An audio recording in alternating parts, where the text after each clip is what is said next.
Welcome, everyone, to the Holstein House podcast. I'm the West Virginia woman, Robin, of RobinHolstein.com and Holstein House, where my guests get a great night's sleep at a fair rate plus breakfast.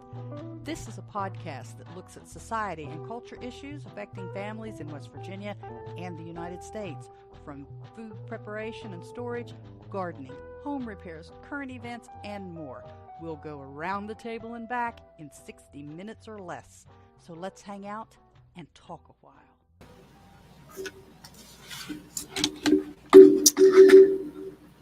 Well, good morning, all y'all.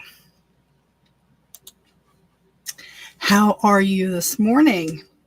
I'm Robin, and this is the Holstein House broadcast.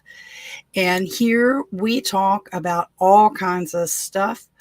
We talk about hosting a B&B from your home. We talk about our gardens. We talk about food processing and preserving and just all things in between. And I'm glad to have you with me today. I've got to tinker a little bit with my Facebook Live. It's not connecting. It says it is. And for Holstein House, I don't know what to do with it. Let me see if I can edit it and make it happen again. The stream is already live. Can't change it. Well, you know, this is crazy because it doesn't seem to be. Maybe I'm wrong. Let me look real quick and see if the Holstein House page is loaded. Just immediately, exactly at 10 o'clock, as we were getting started, my phone rang, and I'm waiting for an appointment call for my dad. And, you know, I called him yesterday morning at 8 o'clock. They called me back this morning at, oh, yeah, it's working. It seems to be working. So hopefully you guys were able to get on. I just had to refresh the page. So, anytime that you are on the Holstein House Facebook page and the live doesn't seem to work, maybe there's a notice that says the live is going to happen. Also, connect with me on YouTube and connect with me on Rumble.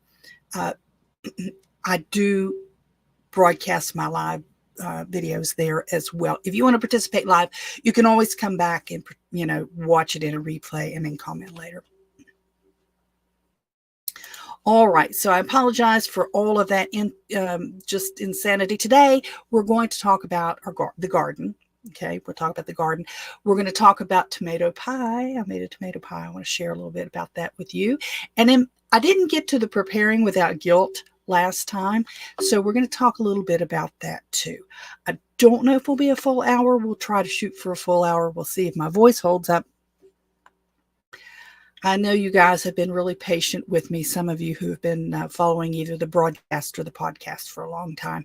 And you've heard me fuss in the last year about, you know, this hoarseness, this raspiness and allergies and asthma and all these other dumb things that have to do with it, because I know it affects the way I come across in the audio.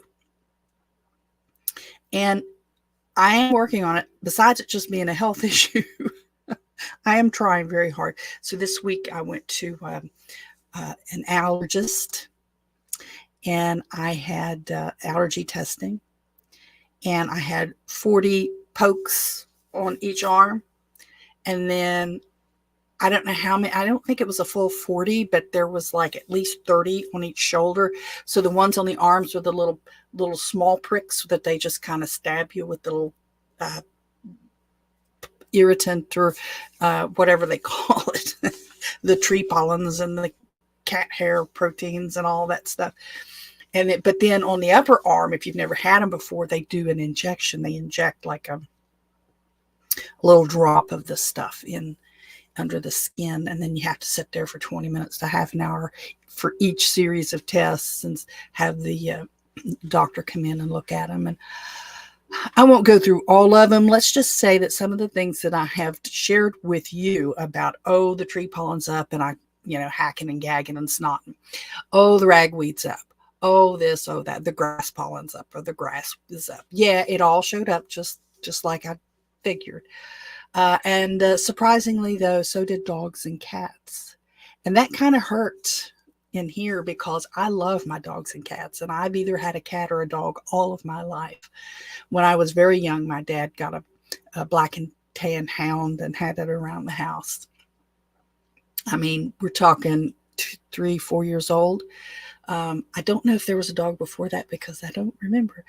But anyway, that dog was around forever. Then I had a poodle. Then dad had another dog. And then when I was an adult, because mom would never let us have cats in the house, my grandmother had a pile of cats, feral cats running around all over the place. She would throw a scoop of cat food out every morning, and they either ate or they starved, and they had to survive on their own. But she fed them. And then there was probably a feline leukemia, but there was some kind of virus that went through, and suddenly all the cats were gone. So, but she had gotten up there in age, wasn't able to do much for them anyway.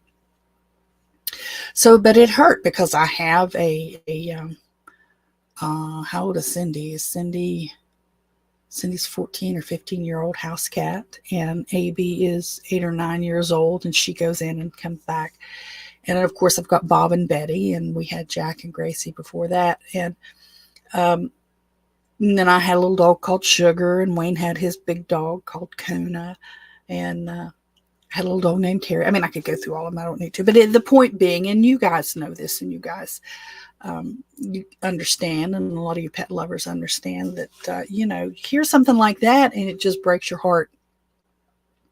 But I told the specialist, I told the allergist, I said, well, I might not adopt any more cats or dogs, but these are going to live out their lives. I'm not going to suddenly say, oh, I'm allergic, somebody's got to come and take them. I'm not going to do that.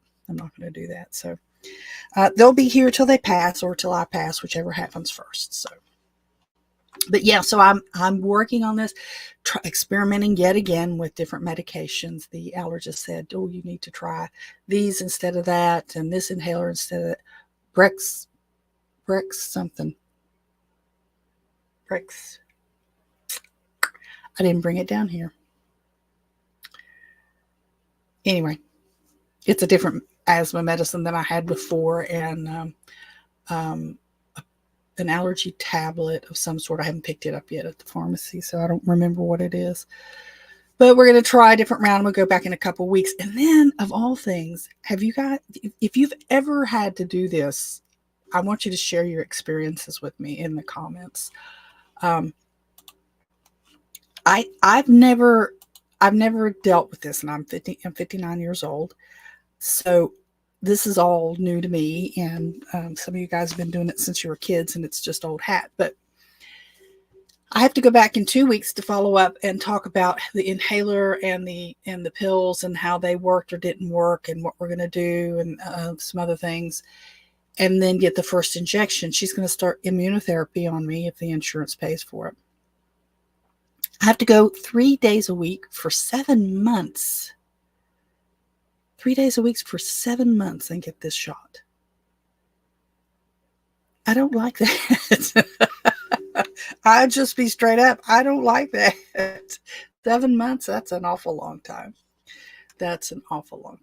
And then after that, it's like, I don't know, once a month or something. It continues, and the idea is it's supposed to build up your immunity, and so that you don't have to have the shots and stuff as much. But I mean, this is going to be crazy. This is going to be really screwing up my plan.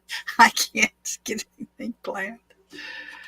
So, I guess it would be nice if I said hello to the folks in the comments. Give me just a second here while I do this. I was trying to connect the stupid. I guess YouTube is going to be a pain in the hind end now. Be sure to say hello. I have a typo in that, but just ignore it. So Facebook for the page. Now I don't know about my personal profile because I don't stream this on the personal profile, but for the Holstein House page, it's like I have to wait till I go live and then add it. There's something messed up about that I don't really appreciate. But yeah, it is what it is. I don't pay for it. I pay for the service that allows me to live stream to multi-platforms, but I don't pay for Facebook. I don't pay for YouTube. I don't pay for Rumble. So let's see. There I am right there. Pardon me for turning my head. I didn't have my Rumble page pulled up. So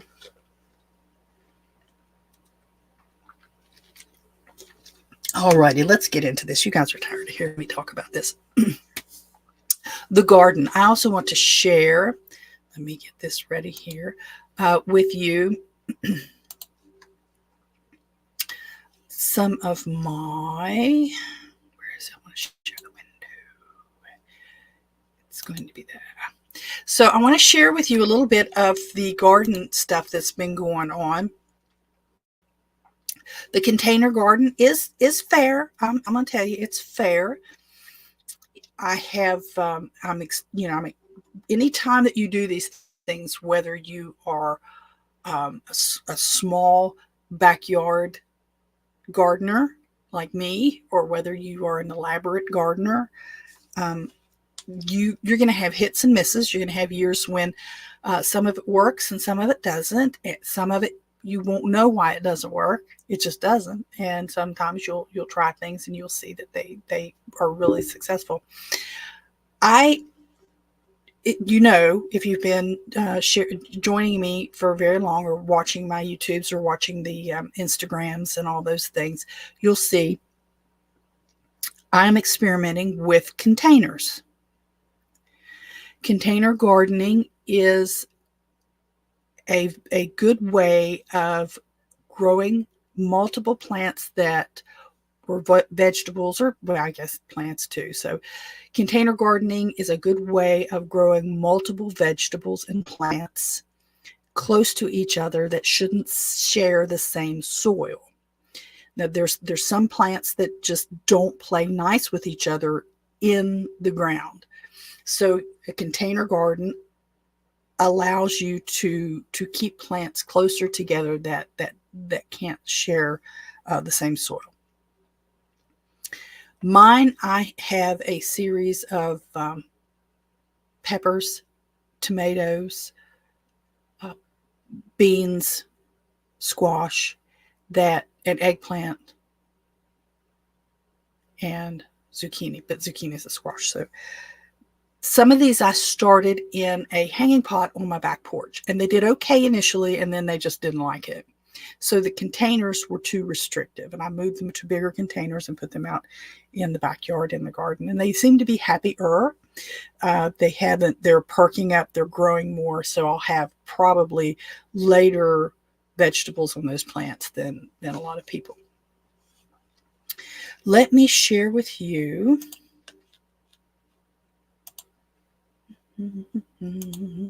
this.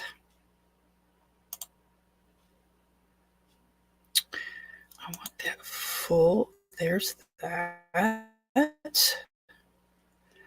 Let me. So this is a pumpkin. This is one of the pumpkins in the volunteer plant that came up this year. It is a descendant of the large pumpkins that we had at a workshop at the church last fall. And that puppy was huge. It was a 20-pound pumpkin, I think. Well, I had more than one, but they were all about 20 pounds. They were giants. I don't know the variety. I don't remember them sharing what the variety of pumpkin was, but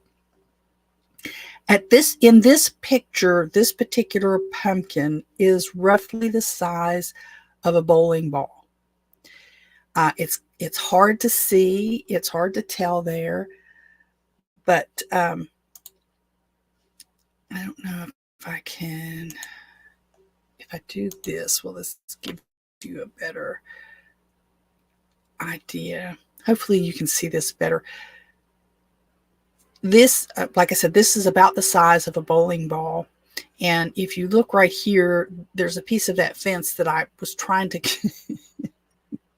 train the pumpkin plant on, and it trained on it, buddy. It went up one side, come down the other.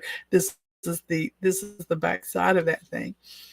So right in here, I don't know if you can see the pointer for my mouse. Right in here, that pumpkin started growing up against this piece of the fence, and it has a little gouge in it. So I was able to scoot it out without breaking the stem. And I'll have to watch it, though. I don't know if that means that now the pumpkin's going to get bugs in it, and then this one won't be any good. And I hope that's not the case, because it looks like it's going to be really nice.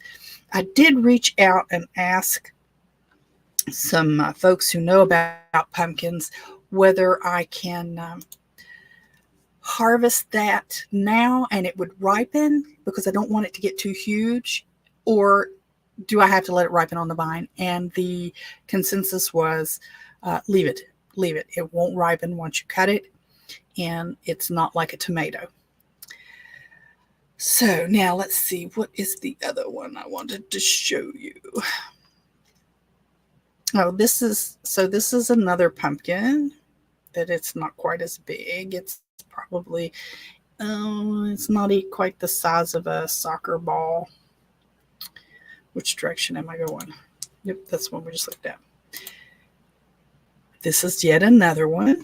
I ended up, one of them did get, I had to move it. The vine broke and it died. It kind of went gross. This is on the front side of that piece of fence. That so the other pumpkin is way over here. This is on the front side, kind of hanging down. This is on the, no, that's the same one. I think it's the same. Yeah, that is, because there's the fence. Oops, that's when it was 102 degrees.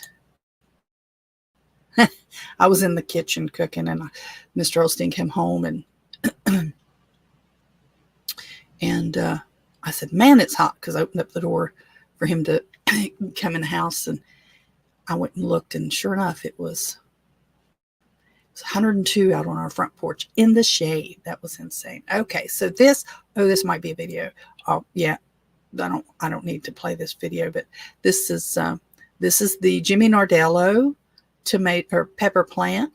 It's got quite a few peppers. I'm thinking it's about as tall as it's going to get. I haven't seen any vertical growth in a while, but it's got a bunch of peppers. There's a little one there you can see. And this is another little video I put up on TikTok of just some birds eating at the bird feeder. This is a sunflower. Here, I have a question for some of you guys, because, I don't know all the things. I'm wondering why my sunflowers are not producing sunflower seeds. Now, what you see here, and then this is this morning. No, it was yesterday morning. So this sunflower looks really pretty, but I have some other ones that the heads broke, but they never developed. These seeds never developed. I have one that just kind of the head bent over and it looked all sad, and water didn't help. So but the seeds never developed, and I've seen bees on them. Is it some, is there something that I'm not doing? I'd like to know, because I don't know much about some of these things, and that's okay. That's okay.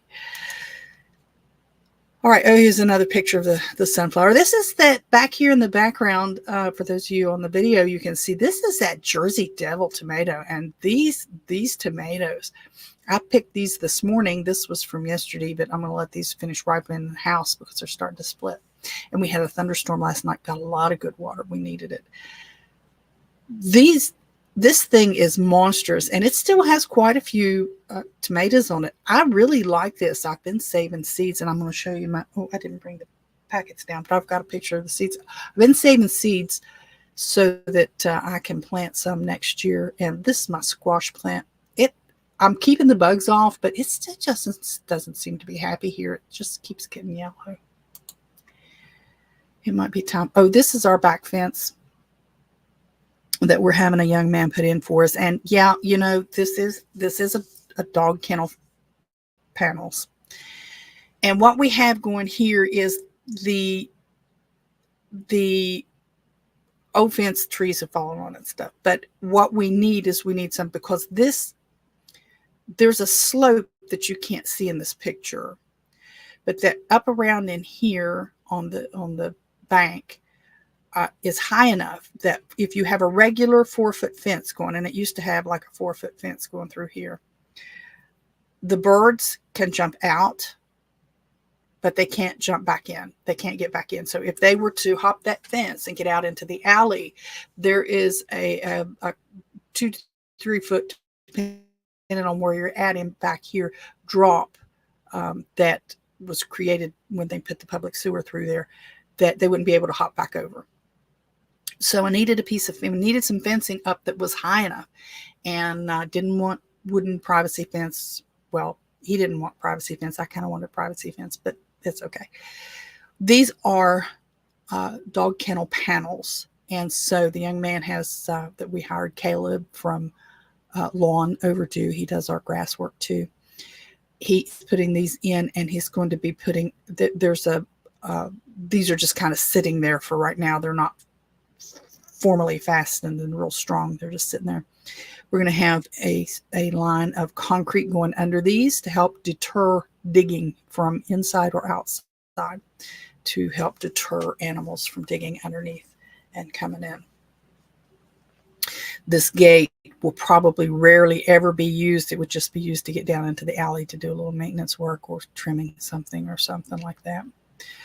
But there's an old piece of steps and handrail right there. Everybody here had access to the alley. You used to be able to walk through the alley. You can't walk through it anymore. It's overgrown. But this is going to work out real well, I think. It does look a little odd. You're not used to it, but the dogs won't be able to get over it either. And that's one thing Bob will do. Bob was able to get out in a couple places, but then he couldn't get back because he couldn't get high enough to get over the fence. This is another angle on that, because I had taken these pictures to show Mr. Holstein while he was at work, to send him and say, hey, here, look, this is how good. My original chicken coop was back here, and chickens will just destroy all the vegetation in their run, and the run all this bank. We had a really big run. I mean, giant. It was most of this bank. But what was happening is, and this is part of that that area that is really steep. It drops off right through here. You can barely see the line. But I would go, we've got some makeshift stairs back here, and I would go down through here, and I'd feed the chickens and all that stuff. And then I would fall. I would fall a lot, because if it rained, it was slick, and even with good boots on, I fell. And I said, I'm not having that anymore. So I moved it. This is this morning. This is not as much as I've gotten in the past. In the past, I've gotten quite a bit more. But this morning, these are the Marzano tomatoes that I'm making tomato paste and tomato sauce out of. These are a couple of Roma. The Romas aren't producing as I really need a lot. If I'm going to do a lot of sauce and stuff, I got to have a lot more of the same plant. That I have learned, and that's okay. We want to learn when we're doing these things. This is a mortgage lifter that's kind of pink, but she's on her way to being ripe. A couple of cherry tomatoes. Cherry tomatoes are starting to get tired. I don't know if that's a good word. A little bit of chives that I had planted out there that just kind of halfway are doing all right. And those two Jersey Devil tomatoes are here that I pointed out a minute ago. And they're just a little more ripe here. And I'll let them set for another couple days in the kitchen window.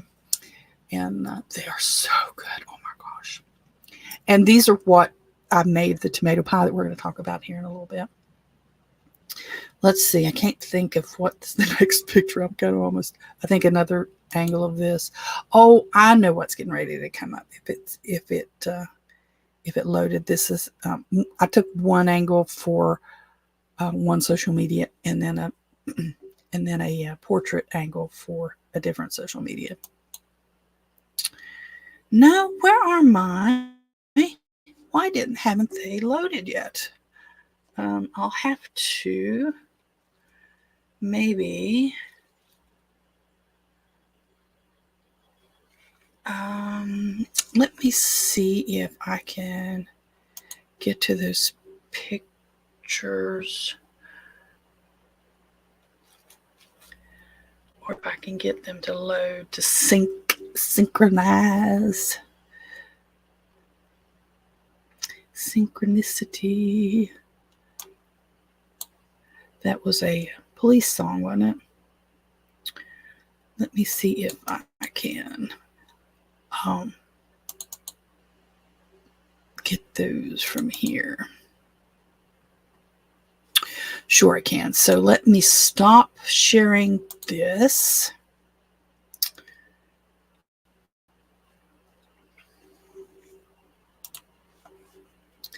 Let me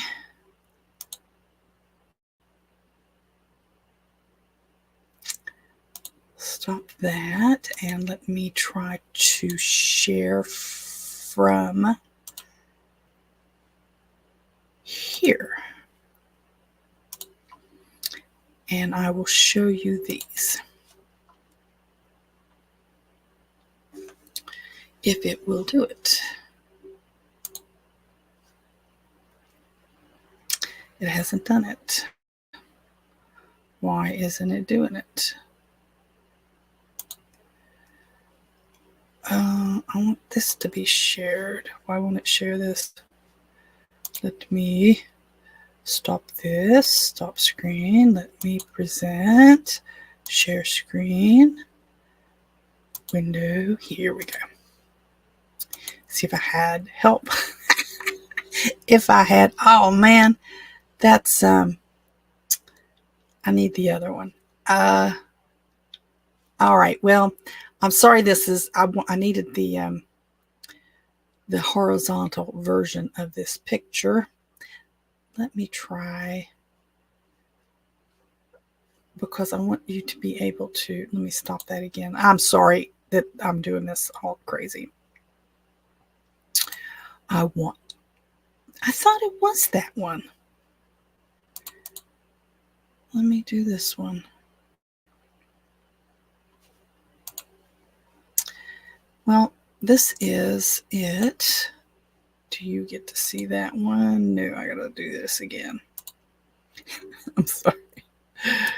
I want to show you what I'm trying to show you for those of you guys that are on the audio that can't see it, as I'm going through pictures on my phone to try to find the picture of the seeds that I've been drying, and how I'm doing it. I'm saving seeds from the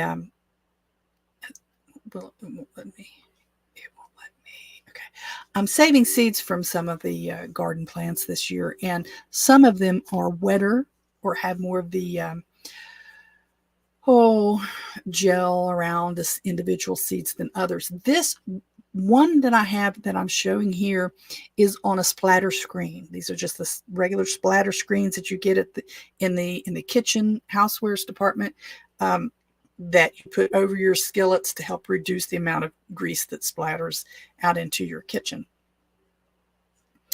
These are from my Jersey Devils, and this isn't the first batch that these are the Jersey Devil seeds that came out of my that came out of the ones that I made the pie from, and that was about 1.5 pounds worth of seeds. And actually, I've spilled a few of them, and this splatter screen goes way over here, so there's quite a few more there.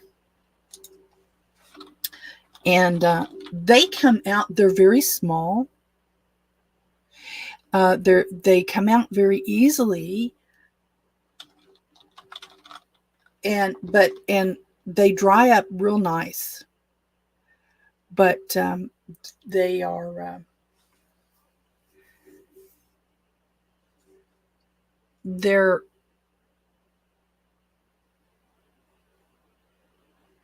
really and they dry out real nice, so I can put those in a bag fairly quickly. So these are really dry, and they dried out in a few hours. These are from my Roma tomatoes. These have a lot of goo around them, and so I put them on there, but I rinsed them first. So I got a little strainer, one of the little strainers, handheld strainers, that you might use in the kitchen. That's the small ones, not the big ones like you would pour a pot of pasta through, but a small one with the same kind of wire in it that this splatter screen has. So I rinsed those off to get a lot of that outer coating off of them. I did them all of these the same way. Here is this outer coating I got off of there, and I put them on here. I took a pen and I marked so I know which one's which. And these have been setting out. Now they're going to be a little tiny bit stuck to the paper towel, but they will lift off real easily. Or, you could just leave, well, you don't want to leave the whole thing on there. If you spread them out better, you could maybe cut the towels, because you don't need very many. I don't need all of those. I'm not going to plant that many Roma tomato plants. Back here, I had black magic pepper seeds, and I did those the same way. I just kind of put them on the paper towel. And these are the Maranzanos. So I think this is probably all of the seeds I'm going to need for next year. But I wanted to share with you how I am trying to save these seeds. I haven't saved every seed. I have, what's not here on this page are the Jersey Devil seeds. Not the Jersey Devil seeds. What's not showing here are the Jimmy Nardello seeds from those peppers, because I just didn't have them in this batch. I have them elsewhere. So this is really easy. And because these are heirloom seeds, I want to try to save them. I will be sharing them with a few friends and a couple of folks. I'm not like selling them or anything. So it's going to be interesting next year to see that. So there's that. Oh, it went away all the way together. Now, the tomato pie. Let's talk about the tomato pie a little bit. I found a recipe. It's a little bit of an older recipe for a tomato pie. And I do have links to the video that I did for the tomato pie. It's not the best quality video. It's not the best angle on the video, but I did show a video. Tomato pie takes a while to make. You can't just throw it. You can kind of throw it together, but you can't just throw it together because there are several steps. And what it looks like, let me get to. Oh, where is it? Darn it. I closed the window with the picture. Let me get to it. I want to show you guys. But tomato pie, it's really easy. They're in the recipe. I tell you to use a frozen crust. Okay, now I'm going to show you a picture of the finished tomato pie. Rats. All right. Let me share the screen again. And it's kind of ugly because I like cooking and I like doing stuff, but I just don't. I'm not very good at making things, presentable. So this is the tomato pie. And this is a store-bought refrigerated, not a frozen, but some Jersey Devil tomatoes after it's cooked, obviously. A regular sized dinner plate, so it doesn't make a huge amount. But what you do with, once you get it filled and everything, when you put it in the crust, is you leave about a 2-inch border on your crust, and you raise it up and you pinch it over so that you make kind of like a boule, and then you have all your crust and good stuff in there, your tomato and the filling and stuff in there. So the recipe I have on my website in my blog, and it's under the title of Delicious Rustic Tomato Pie, Easy and Flavorful. And I've used my heirloom Jersey Devil tomatoes for this, and it's great. Those are great multi-purpose tomatoes. They're really, really good. They're not way too juicy, and they're not way too meaty. They're really, really good. And when you make this, you're making it with about 1.5 pounds of tomatoes, cut about 1/4 inch thick. You're using 2 cloves of garlic that you've diced up, some salt, some tarragon, some Dijon mustard, some mayonnaise, some Swiss cheese, shredded Swiss cheese, salt and pepper, more salt and pepper to taste, an egg wash for the pasta. Why do I have pasta on the brain? Egg wash for the pie crust, and then basil. It looks better if you use whole basil for the garnish. And it takes a couple hours to make it, because you bring your pie crust, especially if it's a refrigerated store crust, you want to bring it to room temperature so that you can roll it out, and then you want to refrigerate it again flat. Then you mix up your filling, and you put the filling in the middle, or you fold the pie crust up. Then you put it in the freezer for about 20 minutes to make everything stiffen up, and then you put it in the oven. You start it at 425, and then after a few minutes, you drop the temperature down a little bit. And of course, you have to watch to make sure you don't burn your crust up and stuff. But it is so good. It really is good. The link is in the description for all of this stuff. So the link will take you over to the website, the blog post that has the full recipe in it, and there's also the Rumble and the YouTube links so that you can watch me put it together. And again, I know it's ugly. I've seen some folks that are on Noster that have made it and put their pictures up, and they're gorgeous. They're just gorgeous, and it makes mine look terrible. But it tastes so good. It really does taste good, and it is a great way to use the bountiful tomatoes that we have coming in right now, and have an alternate way than just eating a tomato and cheese sandwich, which is absolutely heaven to me. But something else, along with canning and preserving and everything that we're doing. Also, right now, I have some cherry tomatoes in the dehydrator and a few peppers in the dehydrator. All right, I'm going to stop this screen again. And we're right about 20 minutes till, and I'm going to just hop over.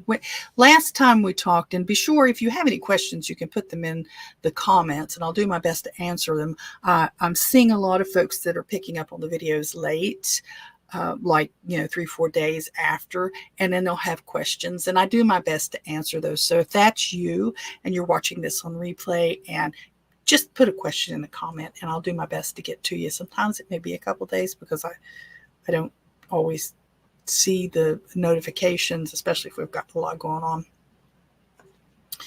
And sometimes I do, because Dad, I had to take him to the doctor all at once yesterday. And so things that I was going to do yesterday got kind of pushed off. But, family first, always family first. So I do want to talk a little bit about preparing without guilt. And one of the things that I'm not pointing any specific fingers at anybody, because we're all at different stages in our road to preparedness.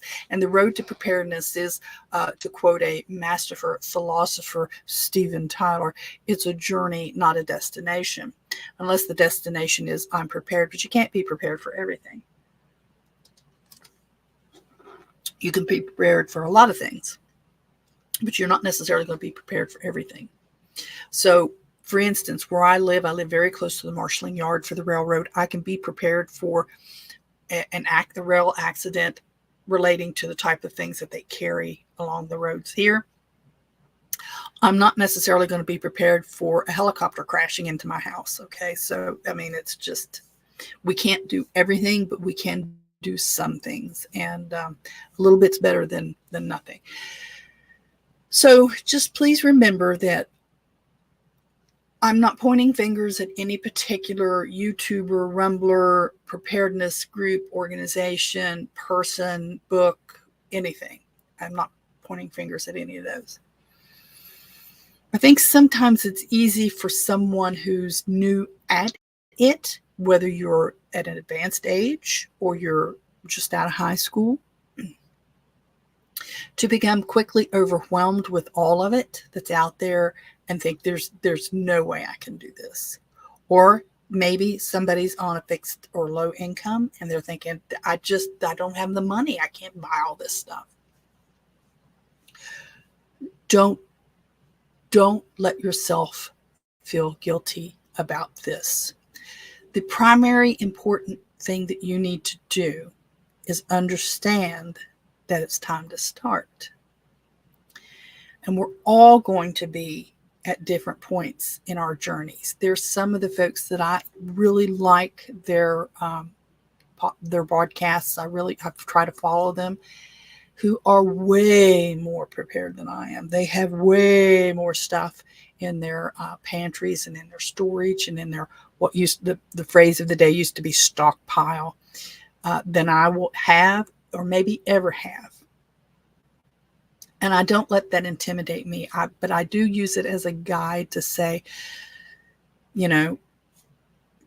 this person has said they can go months without running to the grocery store unless they want fresh vegetables that are not in season. I can do that to a degree. I have depleted some of my stocks with the inflation and stuff. I have not replenished as much as maybe I would have a few years ago. But that's okay. We're all going to be okay. And I don't want you to feel guilty about it. I also don't want you to think that if you don't prepare with certain types of food, and we'll just say organic, that you can't do it. There has been a phrase du jour of eating clean. Oh, I only eat clean. I'm eating clean. I'm eating clean. Yeah, okay, we should do that. You're not going to get perfectly clean anyway. There's almost no way, unless you're on some remote island that is outside of the cloud, contamination of any industrialized nation, that you're going to be able to eat perfectly clean, because there are contaminants in the air that are coming from all over the place. Just think about this. I'm in West Virginia, USA. There is smoke from wildfires in Canada and on the west coast of the United States that is in the atmosphere around my home right now. And when we have rainstorms, that stuff gets brought down on my house, on my yard. When I go outside, I breathe it. And this is not even from my own community. So you can be affected. Your ground can be polluted. You can try your best to have no impurities in your food. And there's going to be some there. May not be enough to hurt you. Probably isn't. But listen, don't let the idea that I have to eat clean in order to do this keep you from storing up food in your home. You don't have to. I have a link in the description to an article from the Mayo Clinic, Mayo Clinic Mayo Clinic Health System. And the article is entitled Clean Eating, What Does That Mean? And it spells out that there are a lot of variations to what clean eating means, but basically it refers to eating foods that are as close as possible to their natural state. And it's supposed to encourage us to make our meals from scratch to make them as clean as possible. I don't know what world you live in, but the world I live in, cooking from scratch 100% is almost impossible. There are not, and I don't work outside the home. You know, it is very difficult in today's world to do all of this stuff from scratch. Now, there may be some who can. Bravo to you. But for those of us who can't, you don't need to feel guilty about it. You don't have to, and you know, some of these folks are going so far as to swear that you because, you know, bread flour from the store, oh, it's just terrible. You need to grind your own wheat. Oh, you know, give me a break. I know how to grind my own wheat. I've got some wheat berries and stuff just in case, and I've got a manual grinder in case, you know, what worse happens. But for my regular, you know, everyday year 2024 lifestyle, I'm not grinding a bunch of wheat to make a loaf of bread. I'm going to do that on occasion to keep myself in practice, but that's not my day-to-day life. Tuesdays are not baking days. I don't bake loaves of bread on Tuesdays to eat the rest of the week. The world doesn't work that way anymore. So don't feel guilty about not making everything 100% from scratch. Read your labels, buy things within your budget that have the least amount of things you cannot pronounce. Okay, start there. Start there. If you can buy a deli loaf of bread and you can read the ingredients and it doesn't have a whole bunch of junk in it, pick up a loaf of bread from the deli, because they're usually wrapped in plastic in the United States anyway. Walk over to the box, you know, the industrial Wonder Breads and the Heiners and the Sunbeams and all that, whatever the brand is that you usually buy, and compare those labels, you know, and look at them and think, okay, which one has the less junk? One of the drawbacks with the limited number of preservatives, and we'll stick with breads for right now, it molds pretty fast. Homemade bread with no preservatives, while it's better for you, it molds pretty fast. And if you're on a reduced income, you got to keep that bread as long as you can. Don't let it make you feel bad. Okay? Do the best you can with what you have. Now, this article goes on to talk about the main reason to take on clean eating is the health benefits. I get it. We eat, especially in the United States, we eat a lot of processed foods. And it probably does contribute to a lot of the complaints that we have, being overweight for one, being fatigued, not getting good enough vitamins and stuff. I get it. But guess what? Starving yourself will get you dead. Starving yourself will get you dead. So do the best you can with what you got. If you have, you know, if you've only got $100 to come to the store this week, and you have to choose between a $1.50 loaf of bread that has a lot of stuff in it and a $3 loaf of bread that doesn't, get the $1.50 loaf of bread that has a lot of stuff in it. It's okay. It's okay. Fresh vegetables, you know, there's a big push, and I talked about this a while back. Good morning, Chrissy. I hope I caught you in time before you had to leave. Yes, we all want to get as fresh of vegetables as we can. the label organic is kind of misleading. The average person who hears the word organic thinks that means there's zero pesticides. No, that's not what it means.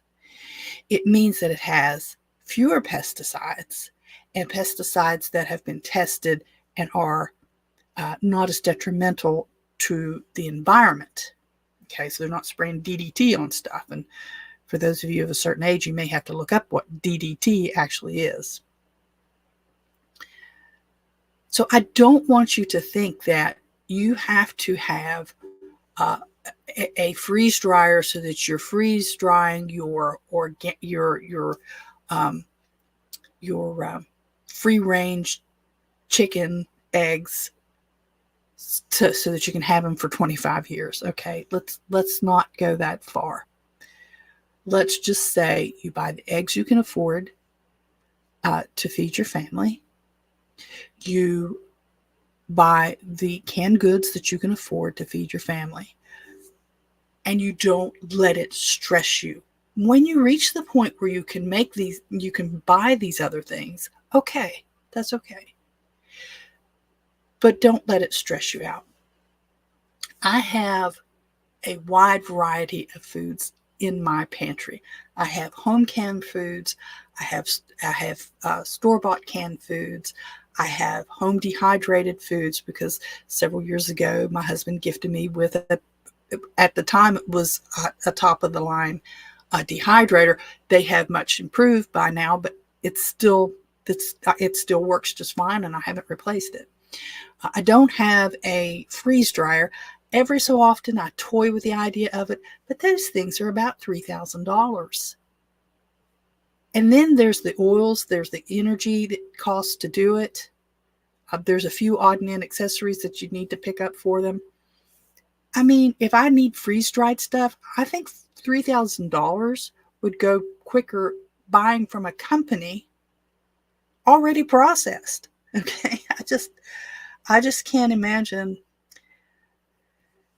I don't know. It's just, it's silly. It's kind of like buying an electric car and thinking that's going to be your only mode of transportation. It's highly expensive. It takes a lot. It doesn't take, as far as, the engine maintenance, it doesn't take as much, but, the batteries by themselves make up for that. The batteries go bad, and then you're basically buying a whole new car just to put batteries in. So, and then the added cost, the unstable cost of electricity in West Virginia, the electric companies putting in for yet another rate increase, and the grid's not any better. So we have to use common sense in this stuff. And there is absolutely nothing wrong with going to the grocery store, and they don't have to be brand names.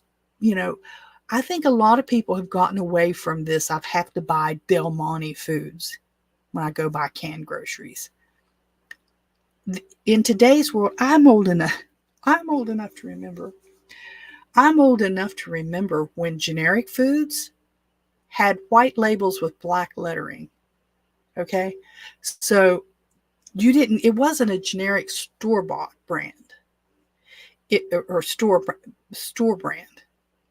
It was generic. It had no brand name on it at all. And it usually wasn't that great, but it was cheap. When I lived on base in Fort Hood, Texas, and I went to the commissary, I still bought generic stuff because I wanted to make my money last. And some of the generic soft drinks, they were so gross. I only bought those once. We never bought those again. But the other foods were pretty good. It's not about, it shouldn't be about gorgeous pantries and Pinterest pantries.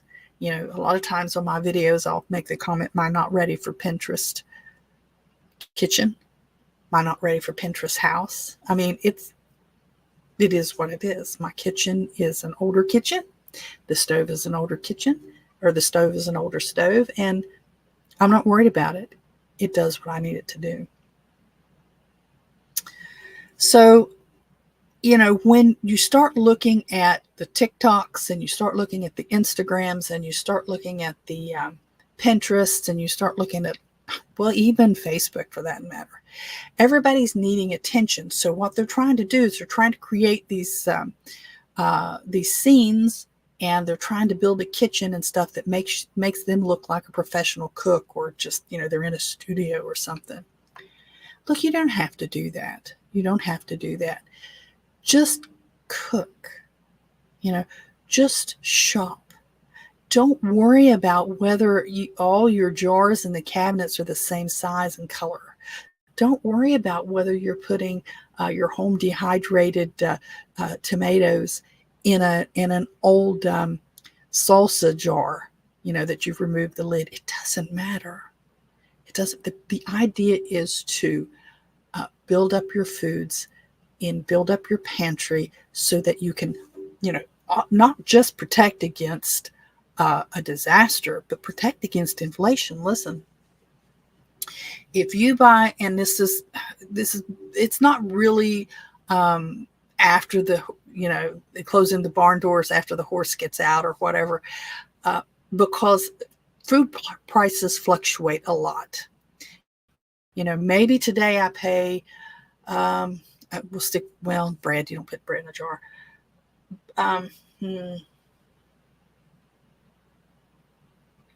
I'm trying to think of a good example. And it should be right on the top of my head, and it's not. Maybe today, we'll say beef. Maybe today I buy ground beef for $3.89 a pound. And I think this is a great deal.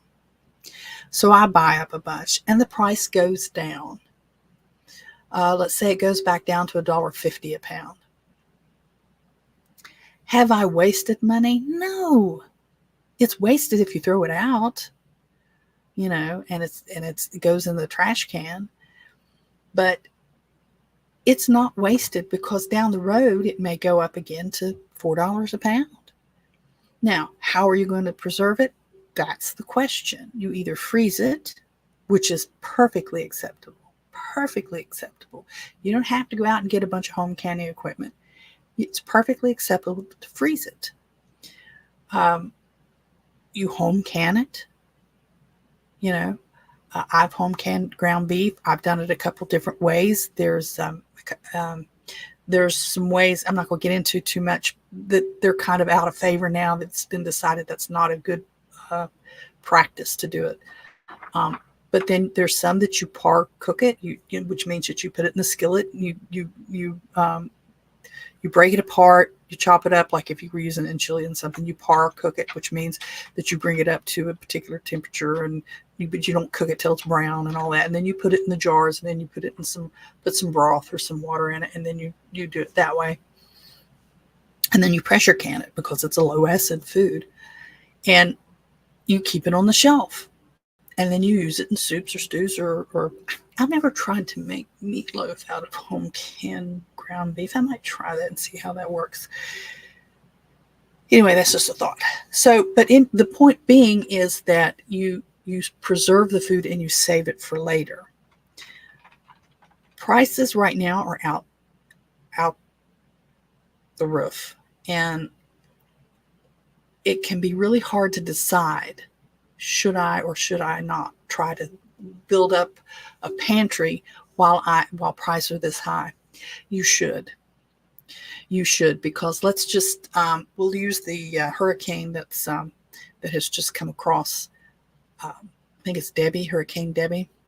Oh, you too, Chrissy. You take care and be safe, honey. We're praying for you still.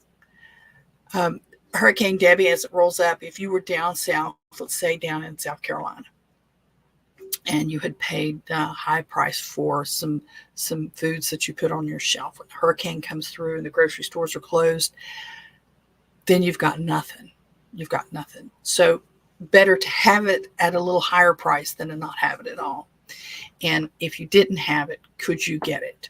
How far would you have to drive? If you have to drive, then you have to spend your gas money, or you have to burn your gas, and you have to replace your gas. And gas is how much a gallon, and how many gallons does it take to go from here to there?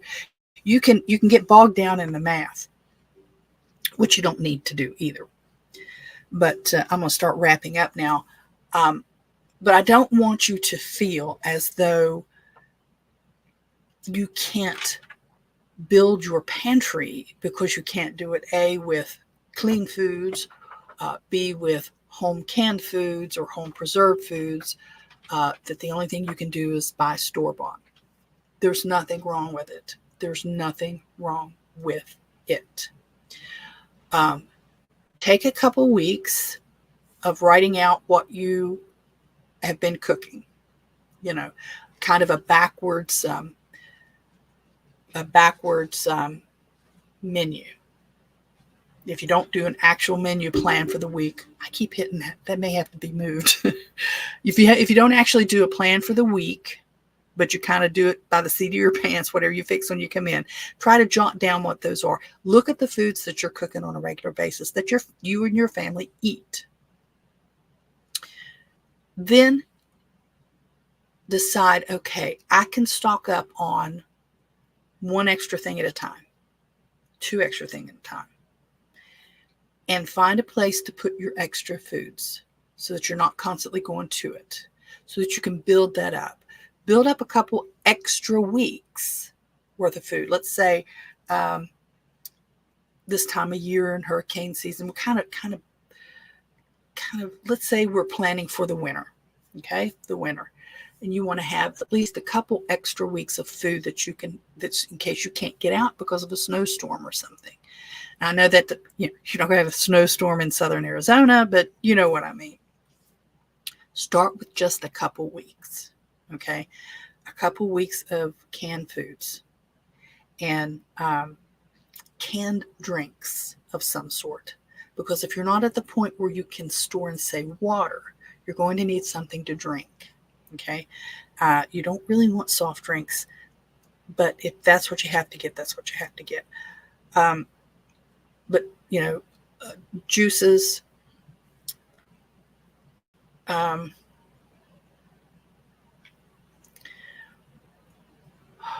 juices. my brain went dead there, because what else do you have in a can? You can canned juice. That's about it. The different types of canned juice you can get, and maybe a couple packs of powdered milk, and then a couple gallons of water, and just have those set aside somewhere. If you don't have a lot of room, get you a couple cardboard boxes that'll fit. Bob's upset. He wants me to finish up and let him out. If you get some boxes that'll slide under your bed, put some of these things in those boxes. If you don't have closet space, and then start thinking of how you're going to store your stuff. Maybe you get a bookshelf and you put some feet, and you turn it on its side, and you put some feet on the bottom, because you can get some feet somewhere to put on the bottom. And I did this, but I don't remember where I got them. And you put these so that you've got a little shelf that you can use this in this bookcase, or use the bookcase as the shelf. You just be careful how much weight you put on it, and set that somewhere under a windowsill or something that you can put some canned goods in there. There's a lot of ways to come up with ideas on how to start, if you haven't started one yet. But don't get discouraged. Don't let all of these folks with the fancy. I saw one on Facebook today. Somebody shared a picture of this beautiful pantry, and it had the marble counters, and it had the perfect jars, and it was so gorgeous. It's not realistic. It's not realistic at all. So we'll stop there. And we'll close it out for the day. And hopefully I'll be back next Thursday if everything works out. Don't fret though. Keep do your subscribe, like, and share and all that stuff. When you subscribe, then you get notices that either I have gone live or I've uploaded a new video.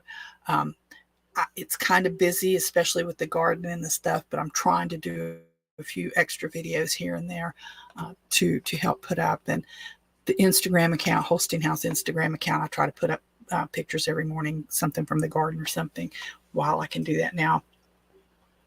But we'll talk some more. I'd love to know if you have any questions. I'd love to know if you have any topics that you have interest in. If there's something that I've kind of touched on you'd like to know more about, check out the description And because in the description are links to a lot of the stuff that we talked about today. So I'm going to close it out here, and I thank you so much for staying this far into the live today. And thanks, Christy, for stopping in, and thanks the folks over on Rumble for stopping in and seeing what's going on. And I appreciate your comments and I appreciate your questions. And we will catch up again next time. Okay. Until then, I'll see you later. Bye-bye.